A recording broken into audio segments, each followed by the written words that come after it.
భారత విద్యార్థి federation SFI Telangana రాష్ట్ర కమిటీ ఆధ్వర్యంలో విద్యారంగ సమస్యలు, విద్యార్థులు ఎదుర్కొంటున్న సమస్యలు పరిష్కారం చేయాలని, అందులో ముఖ్యమైనటువంటిది ఫీజు రియంబర్స్మెంట్.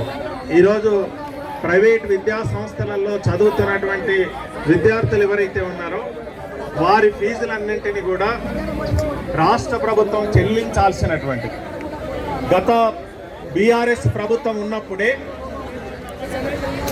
కాలేజీలకు చెల్లించాల్సినటువంటి ఫీజు రియంబర్స్మెంట్ బకాయిలు ఇంకా పెండింగ్లో ఉన్నాయి.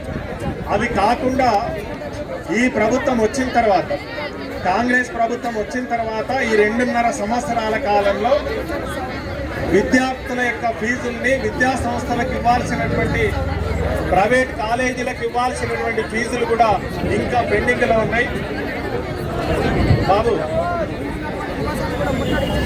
వాటిని తక్షణమే రాష్ట్ర ప్రభుత్వం విడుదల చేయాలని డిమాండ్ చేస్తూ, అదే రకంగా రాష్ట్ర ప్రభుత్వం ఈరోజు కోర్టులో కేసు జరుగుతున్నప్పుడు